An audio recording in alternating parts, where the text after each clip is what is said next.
Welcome to On the Edge with April Mahoney Brains. Here, this is the spot where the conversation is pointed, the guests are sharp, and the responses are never dull. Welcome home, Brains. There's only one requirement to hang out on the edge, is that you open your big brain and close your small mind. Did you bring your thinking caps? It's time to put them on, because the conversation starts now. To On the Edge with April Mahoney Brains. How are you today? You're at the spot, the place, the location where the conversations are pointed, the guests are sharp, and the responses are never dull. I've been looking forward to this interview. We have Amy S. Peele. She just came from Switzerland. She's going to tell us a little bit about her vacation, but she is an award-winning author of an organ transplant series, Mysteries with a Mission, and a side of humor. She is also doing some great theater work. She goes and does amazing talks, but her compassion and what she learned from nursing and how she was able to springboard that, and some of the stories, the backstories that she has told me about organ donors, the transplants, and the experience and how it's changed her life will definitely warm your heart. So we are going to welcome her here to the show today, and we're going to have a great conversation. How you doing, Miss Amy?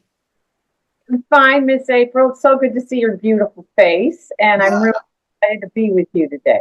Well, I am. I've been looking forward to this because, as I told you, I had two coworkers, and one came in one day and told the other one that she needed a kidney, and the other one volunteered, and God have it, they were a perfect match. Wow. Different ethnicities. They were about 30 years apart in age.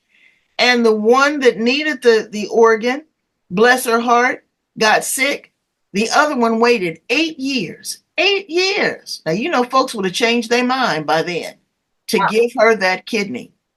But what I also found fascinating by the story is the emotional attachment that these two shared, and then the emotional discord that happened. So we're going to talk to you about that and your work in the industry. Tell my brains a little bit about you and how you show up in the world. Okay, my friend. Well, I am a nurse first, and I have been a nurse 50 years. So just had our 50th nursing school reunion, and thank God Wow. I'm alive and kicking. Started in Chicago. That's my hometown. Lived there 31 years.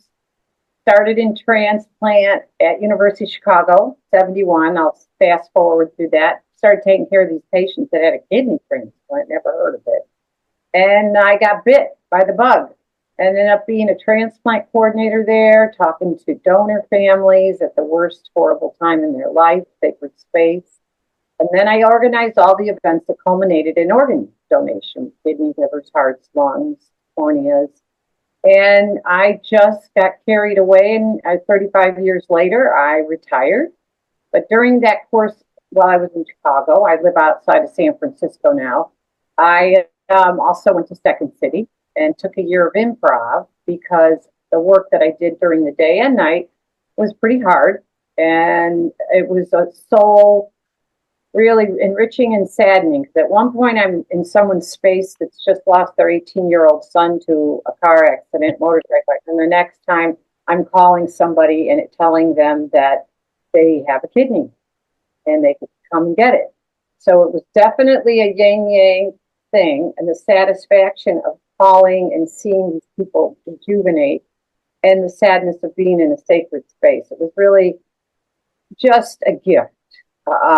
And I don't know actually how I handled it all, but I just showed up and did it. I guess I think I've got the gift to be in. You do have a gift. And I just did it. I honored it. So that's kind of the short and long of it. I got involved in national programs and all those kinds of things. And then I retired 10 years ago from the biggest transplant program in the United States, University of California, San Francisco, where I oversaw a team of 120 staff plus doctors, and we performed 600 solid organ transplants every year. Kidneys, livers, hearts, lungs, pancreas, islet cells. So it was the big show. And once I retired, I decided I had been writing prior to that. And my mother, God rest her soul, always said, you don't retire from, you retire to. Right. So I'd been taking writing classes along the way when I could. And my first murder mystery came out in 2017. And I decided to kill the people I didn't like at work and use their organs for transplant. And it's fiction, so you can do anything you want fiction. And then I ended up writing 3 books. They've done well. They've won awards. They were bestsellers. And yeah, I just finished my very first romantic comedy and submitted it to my agent in August. So yeah, it's really interesting when you say yes and a door opens, and then you say yes and another door opens. Have the courage to have said yes. Sometimes it's really scary that my life has evolved. I even met my husband through transplant. His mother was one of my students. We've been married 37 years, known each other 39. So you just don't know when you follow your passion where it's going to bring Well, you. I give you your flowers right now because you are an earth angel. To even be able to be in the position and the mindset to facilitate this type of thing, because it would have been a drain on, we had a conversation in the green room. I'm a marshmallow when it comes to certain things. And again, you saw 3 sides. You saw the unfortunate side, you saw the joy, but then you also had to have a life balance. You had to figure out, where am I? And some situations you have to be numb in because you have to deliver bad news, but others, you're excited about what happened. It's just a lot. It's a lot. I want to touch on that just a little bit, because, and then we'll talk about all the other exciting, wonderful things that you're doing. But I wanted to talk on that because so many people don't offer their organs. I'm an organ donor. I'm also one for stem cell research. Not only can you offer your organs for transplant, but you can also offer them for research. And then I look at some folks, and I say this with love, that I know my neighbor's husband passed, and she donated several of his organs. And baby, the life that he lived, drinking and smoking and all that kind of stuff, I wouldn't want that transplanted in me. How do they how do they go about testing to see if they are viable and if they are, healthy enough to go into somebody else? They do a lot of blood tests and all kinds of screening before they even take any organs. So you get a call all the time. There's 24/7 call. They get a call for whatever the donor, and then they go over the history with the nurse. Patient's brain dead, so they're artificially maintained on a ventilator. And they ask questions and they draw blood. They do imaging, so they don't accept it just blind. They have to do a complete review. So much so, even if it looks good on paper and you've seen the x-rays and the MRIs and the blood looks good, they don't take the organ, say the liver, the heart, or the lungs, but the kidneys you can leave in. You don't have to take them out if they're not working, just leave them in. But as it goes, it's an example. So if you have a liver donor and the team goes and opens the donor and does a visual, it looks good, starts taking out the liver, making sure it's okay. On the other side, at the same time, they bring in the potential recipient, and they don't start doing anything until the doctor in the OR at the donor hospital says, okay, this is a good liver, you can start. So the timing is such that until there's visual and they look at it, and then they put the patient who needs the liver under anesthesia and start taking the old liver out because it's disease. And by the time, because it takes a lot of time, by the time the donor doctor comes back with the team and the healthy liver, the old liver is almost ready to take out and the new liver is ready to be put in. So the timing has got to be like perfect. So that's it. And the older that we're all getting, but some people take better care of themselves than others. You'd be surprised. People can be, if they're smokers, we wouldn't touch the lungs, but who knows, their kidneys could be good. So everything's evaluated very carefully and check, check, check, check, check. So it's really well done so that, by the time they're putting it into a recipient, they know that it's got a huge chance of success of function. Okay. I want to ask you a couple more questions. And people will ask this question. they'll say, oh, well, you know what? This is a big business as well, because there is a cost associated with that. Do the donation family, the family that's donated the organs, are they compensated in some kind of way? I mean, are their bills taken care of? Are they? Anything that has to do with organ donation is paid for after the patient's declared brain dead and the family donates the organ. So from that point on, the family does not incur any costs at all. You can't buy and sell organs in the United States. You can in other countries, just so you're. Oh yes. And I'm telling you, we would get recipients coming back to ask us to follow them up and say, where were you transplanted? And some in China and different places. So yes, it's alive and well in the very poor countries or people who want to do that. It's illegal in the United States.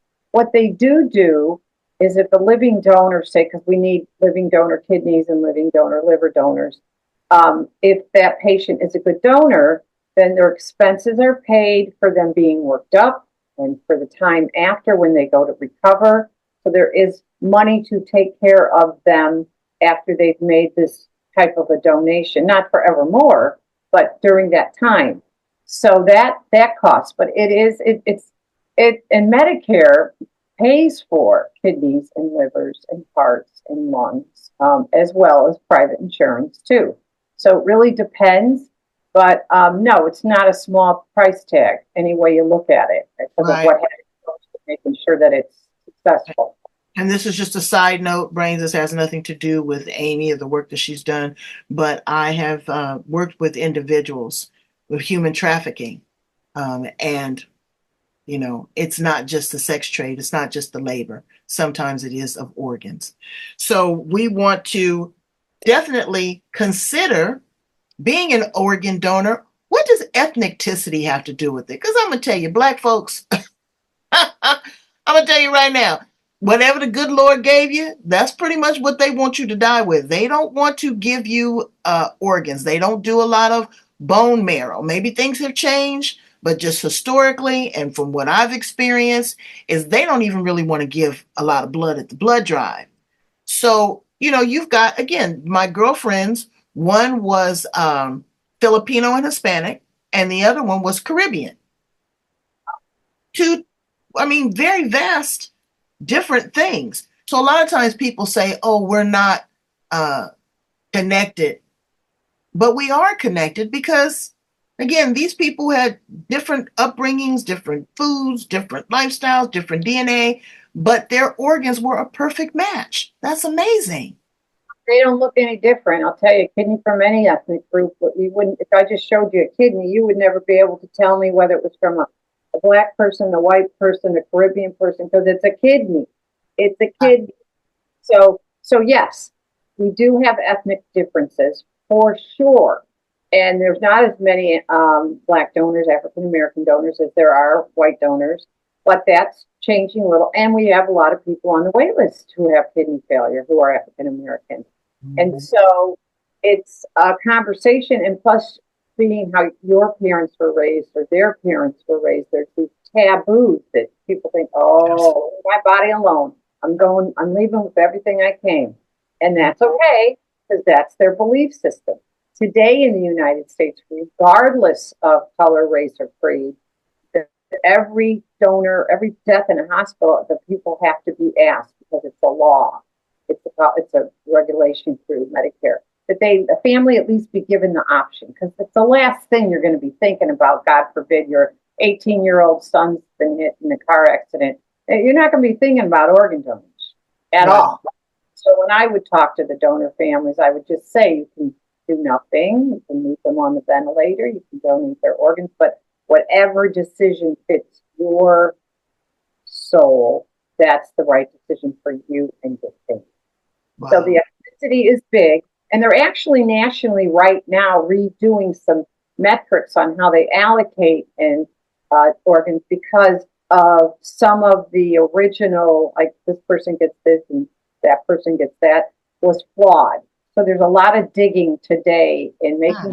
sure that they understand what are the co-contributors of the diseases and how the allocation system works in the United States. There is a great organization, United Network for Organ Sharing, UNOS, and there's a huge website, and anybody and everybody can go on there and say, look at it. You can say, look down the street, has your program got good results or not?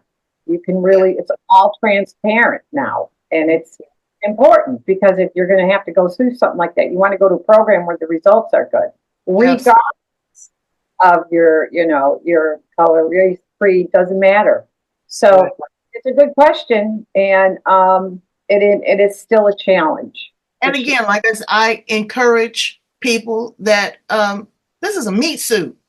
You better try to work on your soul and your heart, okay? And I went ahead and did it. I went ahead and did it. I said, donate it if it's still good, and it can give another person 5, 10 years of life. Absolutely, and they're willing to accept it because I got some strong DNA. I believe you. I believe you. Tell us a great success story. Tell us some of the wonderful things that have happened on the other side of the transplant, because you had some great stories. My favorite. So when I was at University of Chicago, I was a coordinator, so I had both donor families and recipients I worked with. And I remember we had a living donor, Alberston Connor, God bless her soul, and her son, Melvin. She was African American, and he donated his kidney to her. He was the sweetest young man, whatever. And she was fabulous. I just loved her. And so the best part is when you're on dialysis or your kidneys are failing, you can't drink very much. You can maybe have, think about it, a cup or two of water, maybe a day. Think about that. Just a cup. So you can't drink a lot of fluids. You can't eat green leafy vegetables. They have potassium. You can't eat. One lady killed herself one week because she ate a sweet potato pie, and that's packed with potassium. So your restrictions are like there's no like, I think I'll do this day. No, it's black, it's white. You get to eat, drink, and do this, and you can't do that. So Alberston gets her kidney. I used to love watching her eat. We go to the floor back then, and people would be bringing macaroni, cheese, collard greens, fried chicken, and all this food. And you just see them because they get to eat and drink. My one patient, Sophie, because when she was fluid restriction, she would stand under the shower and let the water go in and out of her mouth because she couldn't drink it, but she wanted the sensation. That's how it is. These are true stories. So Alberston, one time in Chicago, took me to the south side of Chicago, and I'm this white girl, and she's bringing me into this whole amazing restaurant, and it's just me, and then all these African American people eating good food, and we sat down. Oh man, did we eat? And I ate too, so I'm not going to miss a meal. And it just brought me such joy to see her. And I think I told you before that I think I was the only white person in Ebony magazine back then because they covered her. They had her because she was sitting behind her son who was on a motorcycle. Wow. And then they did a whole expose of her and him. And, it's just the joy. And, when you see these people, sometimes people say, I don't want to celebrate my birthday. I'm not going to do that. You know what? I celebrate every birthday. Here's people who just want to get another day. They just want to breathe. They just want to be able to live to the maybe of maybe I'll get the call, maybe I'll get the transplant. It's true. And the wait list is huge in the United States. The waiting, maybe, if they get a call and maybe they get to celebrate another day, or they can breathe again when they get a lung transplant, or their liver's going to work again, and they're not yellow, and they don't feel horrible. The reality of all of it, and even if people watch the Rose Bowl parade every year, there's a flotilla. I went down one year, and they have a picture of the donor, because everything has to be made in flowers, next to the person who got it. It's called Donate Life Float, and if you ever watch the Rose Bowl, you'll see it. I mean, I went down, I just cried the whole time. Because, I'm a marshmallow too. Right. And I was called to this work, and I just showed up and did the work, and I guess I was graced with a lot of blessings to do it. But these parents and families actually go every year who've lost loved ones because it's their pilgrimage, like from Wisconsin and Minnesota and Chicago, to go to the Rose Bowl to make these flowers for this float because it gives them peace. So I worked on a float one time. It was overrated, brains. I'm gonna tell you, in my opinion, the float is beautiful, but it is work. You got to pick each petal off. You got to glue each petal on. It is a labor of love. So when you said that, I was like, I had a flashback. I didn't last very long. Um, the emotional attachment. I've seen this happen. I've got a friend right now that's waiting for a kidney. And so their partner is going to donate their kidney. And I guess there might be already a kidney that is a perfect match in the bank that they would be able to use. And then they would take the kidney that's donated and replace that for someone else. So there are options. But, when you give someone the gift of life, it's a whole, I, for lack of a better term, there's some strings attached emotionally. I mean, yeah, I would think two friends, husband, wife, brother, sister, and then as time goes on, they move apart. They have their own destiny, they have their own life. They will always appreciate what that person has given them. But I think in my mind, subconsciously, there might be a sense of obligation or you owe me because I gave you this. And then when you grow apart, there is a hurt, there's a disdain. I don't know if I would say it's a regret, but there is an emotional attachment for that. Is there a lot of psychological conditioning and coordinating before and after? Because it's an emotional trip, Oh, absolutely. it's heavy duty, April. There's no question. So, what? Yes, there is. To answer your question, there's a social worker who actually works with the potential the recipient. But then there's a separate person called an independent living donor advocate. If it's a living donor, this person's job is just to work with the living donors. And I actually had my best friend. Her brother needed a kidney, and of course, initially everyone's like, "I'll donate it," and she called me and she said, I said, yes, but no, I love him, but I said, here's the thing that happens. Right, right, And right. You can't not second guess it. the independent living donor advocate, which is usually a social worker, talks to the donor because sometimes families pressure and go, some families came in, the daughter was going to donate, and that's what the parents told her to her brother because the boy was considered the more important person in the family. But the living donor advocate can suss that out. And even if she would have been a good donor, psychologically, you can tell if someone's being pressured or it just isn't right, it's not going to end well, then they rule that donor out. They just said this is not going to work out. They don't have to tell the recipient anything because it's none of their business, the potential recipient. And that way you save the donor face and them, and you also, the recipient has to wait. Like your friend, sounds like they were doing a paired exchange. It's called a paired exchange, meaning that maybe their loved one's kidney didn't match them, but their loved one's kidney matched another recipient. So you can do like a crisscross, right? It's called paired exchange. And we've done up to 18 chain that starts like that across the country.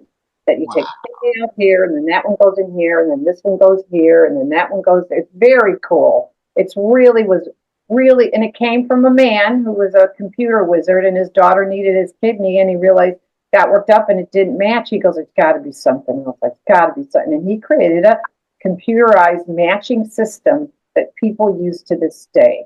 And so, to your point, yes, there is emotional attachment, and they are vetted, and they see the social worker. And even after all that's vetted and it's a go and good, people sometimes, it's not a small task to donate a kidney or Oh, part of it. oh, I can even imagine, what they're going through. Even bone marrow, you know. Yeah. But the good news with it now is it's all done laparoscopically. You can Right. take the kidney out laparoscopically, thank goodness, because the old-fashioned way was brutal. So that's good news. Now the liver is different, but the technology has evolved such that it's not as invasive when you donate a kidney as it used to be. But yeah, and we have patients who come to the clinic and go, I hated tomatoes. I got my kidney and I can't get enough of them. Do you think my donor liked tomatoes? And then also these here, and I think in many parts of the country, they have an annual event in Northern California where if the donor family wants to meet the recipient, and they talk to the social Oh, worker, wow.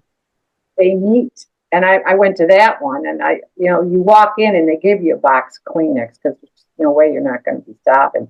To Mm. watch that is amazing. Talk about, oh my God, real life, death, love, compassion. I mean, yeah. So they do vet both of the donor and the recipient, donor family recipient, because they don't want to attach them to each other if one's going to live vicariously through. Right, right, right, right, right, right. One, They're you not can't. like some of these sperm donors that have like 50 kids. Just Oh, going, oh, well, I got some organs for sale. You want to do this, you want to do that. Also, the um, the call for it, though. I really encourage people that if this is something that has been on your heart, go to some of the information that we're going to provide at the back end of this interview and research it. See if this is something that is for you because you can save a life. You can be an impactor.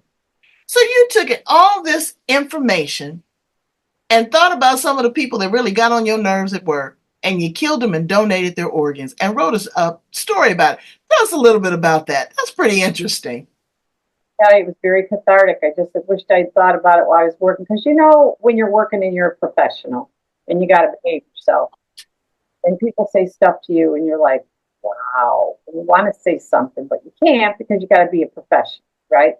So I, there was some of those. So it's funny because in the second book I wrote, which is about kidney match, which is about kidney transplants, paired exchange, all the stuff we were just talking about.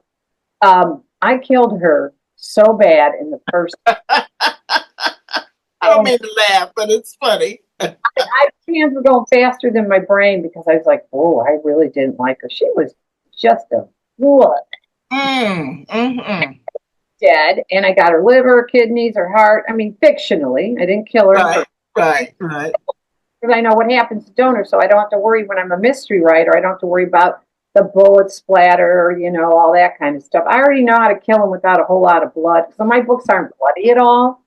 My books, my books are kind of based on the things that are my passions. Best friends, which I've had some since kindergarten that I still see in nursing school. Transplant, which has been a passion, and just some fun. I got these two girlfriends who are best friends, so there is some drinking and there's some swearing and there's a little bit of sex, not gratuitous, but people do have sex in the world. So whenever I do a book interview, I always say there's these three things. If you don't like swears, because one of my characters, she used the F bomb. I tried to shut her up, but when you're a writer, they're not going to, not all the Mm. time. Oh, and that's what we are enthralled by is that that you're able to use your words, your passion, your experience, and bring it to life. I can't wait. Are they Audible as well? Do you have Yeah, Audible? they're on every Audible. They're I like, gotta I gotta get one. I gotta get one. I'm gotta go right after we finish this and get one because I'm excited to hear about it.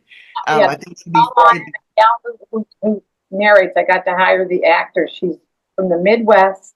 She got it down. And people who read them say, I really love Jackie and Sarah. I wish I could hang around with them because they get in some trouble. Okay. I'm not going to. And they do stuff I wouldn't have done, but they're doing it. They're the characters. I mean, I was sometimes just sitting as a scribe writing away because they were taken off in places I never even heard of. So I do my research and all that, of course. But what they've said about my books, I give you a real peek behind the curtain of transplant because my goal was to be 150% accurate with the transplant stuff wow. and then make up the characters and the scenes and the places and all that, which I did.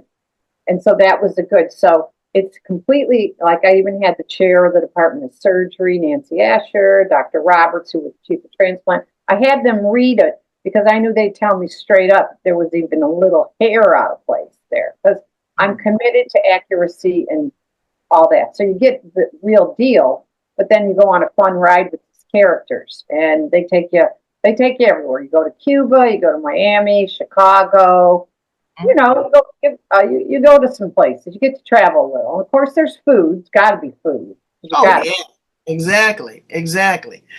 So where do you see that going? Are you going to continue to write that, or are you going to have a stage play? This would be like a kooky Netflix series. I would love to see that. Pitch it to them because I'm a binger, honey. when I at some point I am gonna because people keep saying this. I'm a visual So learner, different. Yeah, it's so different. visual writer. So when I write, you see it, you feel it, you hear it, you taste it, because that's how I show up. So I do think my one of my colleagues, Dr. Nancy Asher, she's on Netflix. You should check it out. It's called The Surgeon's Cut.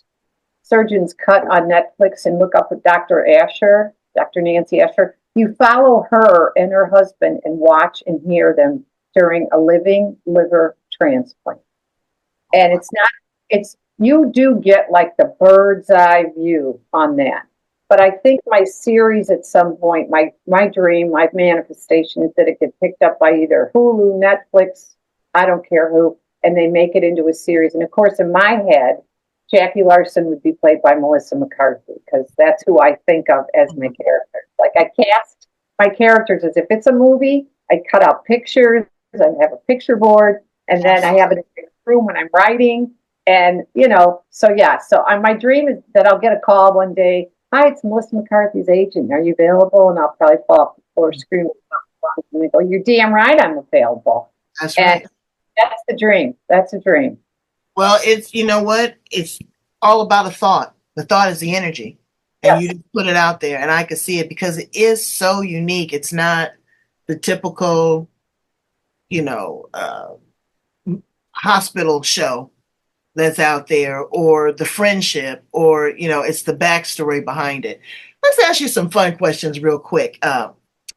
Nurse Amy Peele, Yes. if you were an appliance in the kitchen of all places, what appliance would you be and why? Oh man, that's a good question because I'm not a really cook. But I think if I were an appliance, the thing that I liked a lot is that what's that fancy blender we have downstairs? You can make anything in it. It's the Oh, a Vitamix. I would be a Vitamix Would because you you be a can Vitamix? be a Vitamix because I think you can do almost anything in there. You can make soup, your drinks, you can do anything. It chops the crap out of everything you put in it. So I'm going to go with Vitamix. Yeah, I think I want to be the uh, let's see, because I usually kind of go back and forth, but I think I want to be the steamer. Oh, I want to be the vegetable steamer. yeah. You can just make it as tender, as crispy as you want. You still hold vitamins and minerals, and um, you can use the broth. So it's got a lot of different components to it outside of just the normal, just steam me some carrots. I think I, I'd be the steamer this time. Plus, I like it kind of hot and smoky. If oh, you could time travel, go back to the past, project to the future, stay in the present, where would you land? wow. I'm always drawn to those 1950 movies with Studebaker, old cars, and clothes. You got to wear that corset though, and girdles. I'd rather not wear the girdle, but I love the clothes. Just the way that women would always go out with the long gloves on and the hats, and maybe be a debutante with a fabulous gown on, and just I wouldn't mind the long. I don't smoke, but I would go with the long cigarette Oh holder. yeah, the Why look. not, right? And just kind of like that. I just love that era in the 1950s. I mean, I'm loving living now because we get to dress comfortably. But in my head, I think that I just love like watching that era and just thinking, Not me. I'm going straight to 3000. oh, I'm going straight.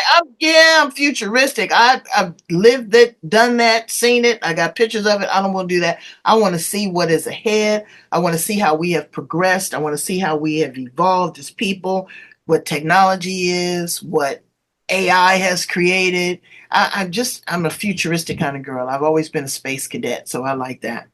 If you were a car, what kind of car would you be? And I got an electric car now, and it's really cool. So I think I'm gonna go with the electric car because it's super cool. Yeah, We are in a spaceship, I'm not gonna lie. And it doesn't suck the gas out of this world. I haven't been to a gas station in 2.5 years.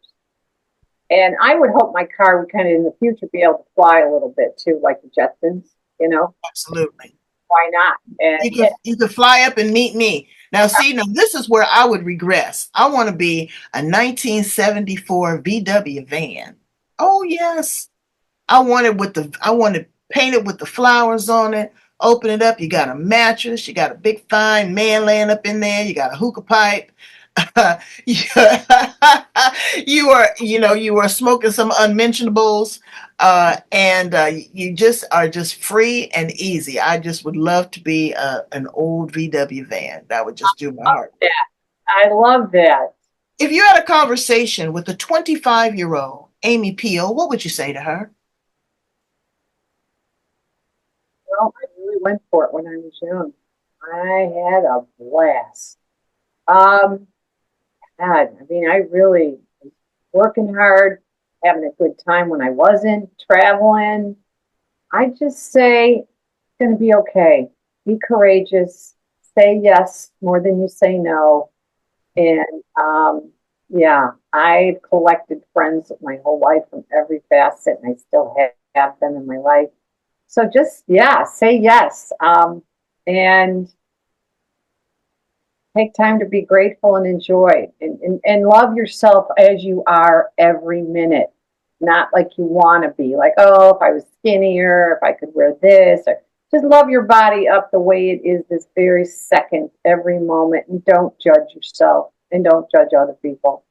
Because I think for me, I used to think, oh, I'm overweight, oh, I'm fat, blah, blah, blah, you know. And you know what? My body works and everything works. Thank you, God. And I think just stop judging yourself and just be who you are and live and try to stay present because that's how the ride goes. That's the fun ride. And then sometimes it's hard, sometimes it's sad, sometimes it's fun.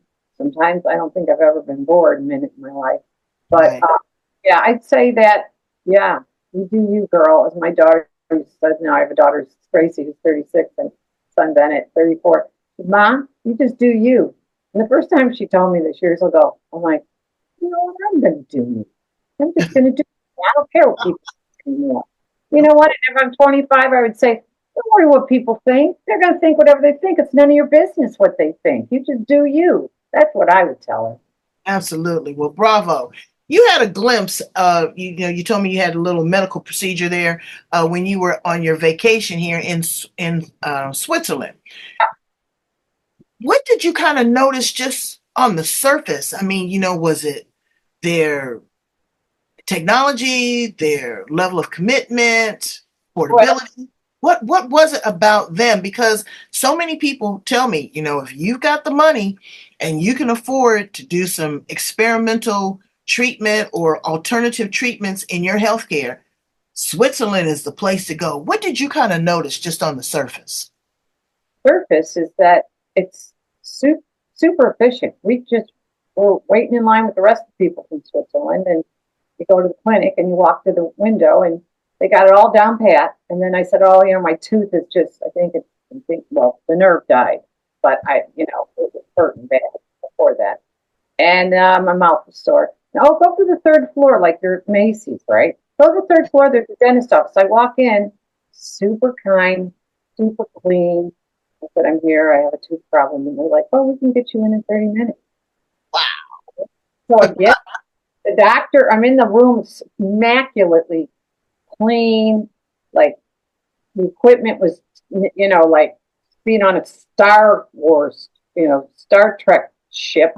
And okay, we're going to do the X-ray. And was like, no, da, da, da, da, da, da. Here's the picture. He spoke fluent English. He also speaks German. He was from Germany. He lives in Switzerland now.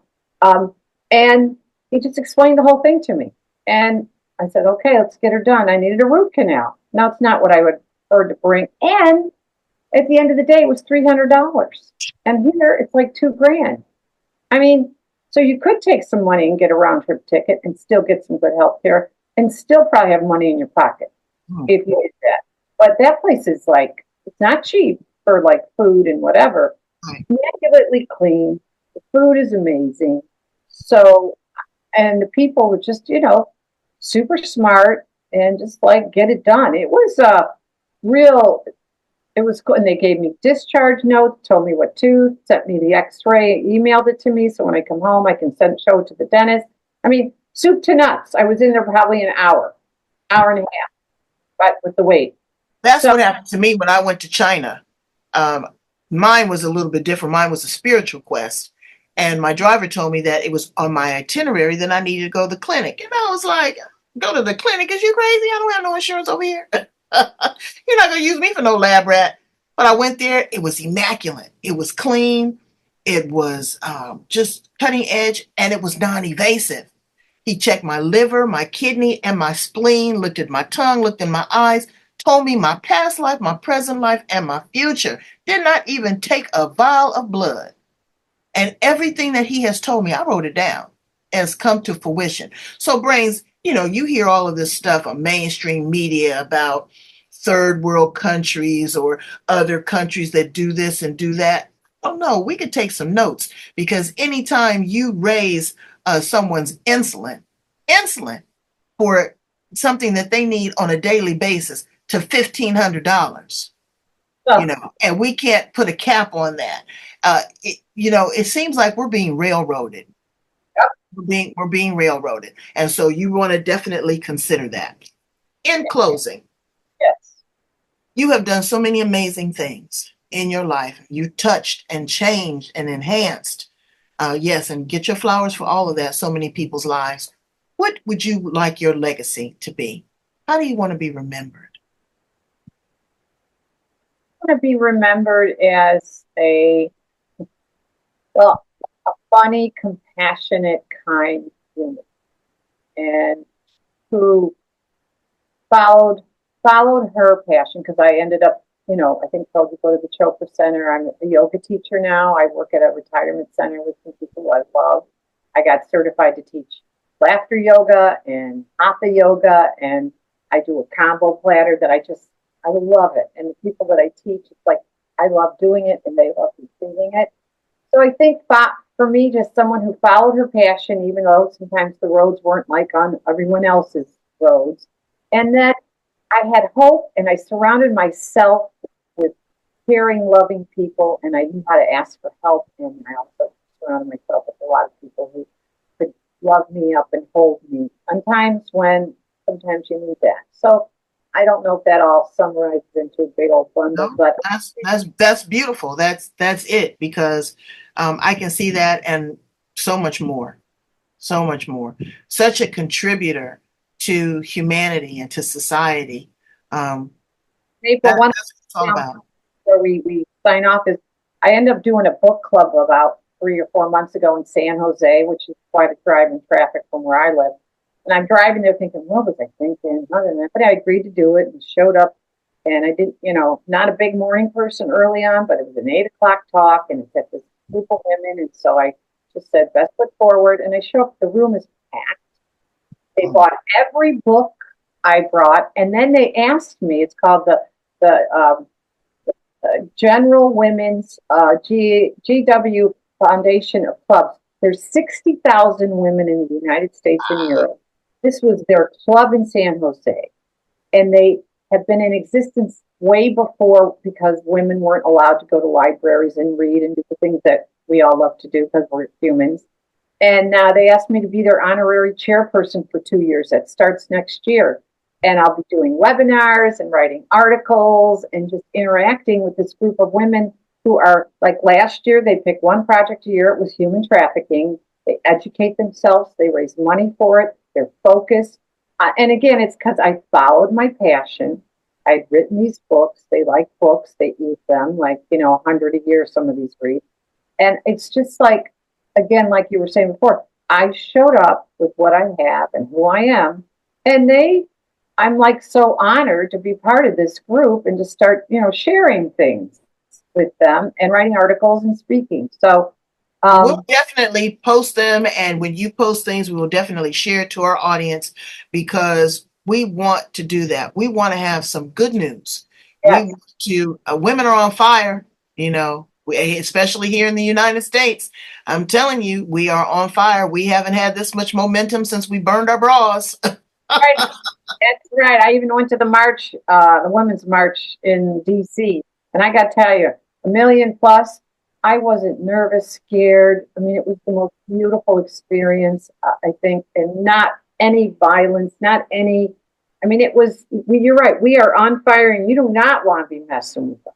No, you don't want to be messing with us, and you don't want to be messing with our uterus. Okay, so we just gonna wait and see how all this pans out, one way or another.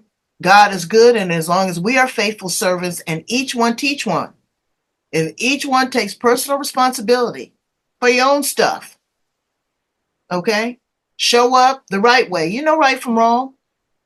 Donate your heart, your kidney, your lung, your spirit, your goodwill, your finances. We're going to be all right. We're going to be all right. Tell my brains how to get a copy of the book and how to follow you, Amy S. Peele. So listen, Miss here, April Mahoney, just go to my website. It's www, as you guess, Amy, Amy, S is in Sam, Peel, Peele, like a banana peel with an E at the end. So Amy S. Peel, altogether.com. You will find more than anything you want, and even my memoirs on there, and that's a whole nother story, but you might want to take a look at that. It's called Aunt Mary's Guide to Raising Children the Old-Fashioned Way. And that Oh, is, yeah, my great Aunt Mary had a brothel during the Depression. woo-wee. I ain't mad at Aunt Mary. Aunt Mary is something else, man. But anyway, go to my website, and I'm on Instagram and I'm on Facebook.